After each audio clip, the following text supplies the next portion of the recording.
Hi everyone, in this final video what we're going to do is progress this RFQ into an auction. A rather nifty little feature in our software is that essentially everything is flexible. You can run your events however you see fit. And so within this we've just completed our weighted RFQ. So within that we had a couple of questionnaires, a PQQ and an RFI, and we had our weighted RFQ. We can see the RFQ is now finished, and in fact everything within this event is now finished. So our next step really is either to extend it to give people more time, or we might wish to conclude our business right now and offer the business to the particular participants that we have involved here, or we might want to do a bit of further negotiation.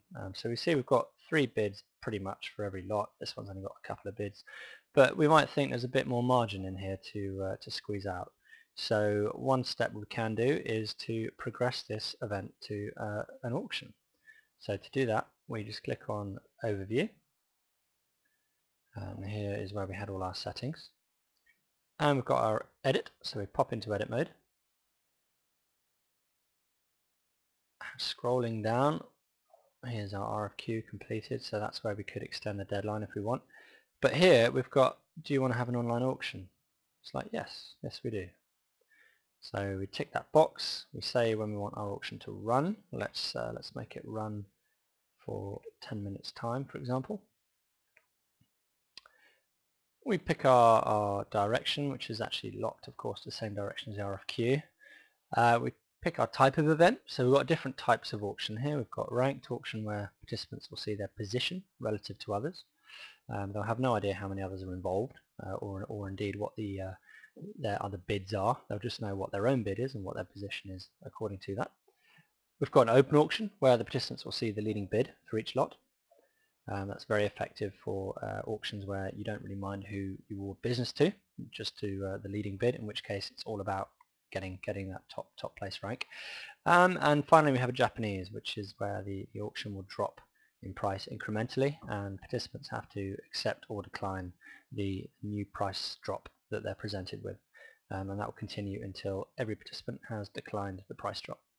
But we'll go with ranked. It's the most common, and probably the easiest for everyone to understand. Minimum duration, so we just say how long we want this auction to last, so let's say 30 minutes. Dynamic close, just an auto extension period, so we put last 5 minutes, means the clock will reset to 5 minutes remaining every time a bid is placed in the last 5 minutes. It prevents sort of sniping or last minute bids.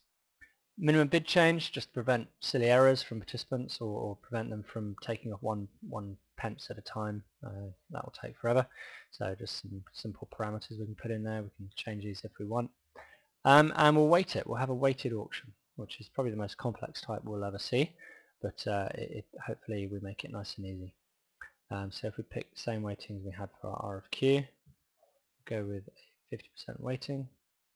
We'll use our questionnaire RFI as a non-price weighting, and it's correctly saying there's 50% of the questionnaire will be going into this, and it inherits the same properties as the RFQ here.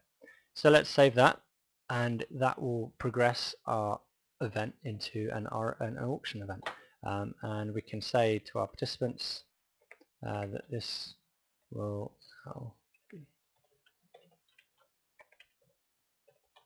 there we have it. We'll just say it to those 3 who are active. These 2, they've by this point not done anything, so it's safe to say they're pretty much out of the process.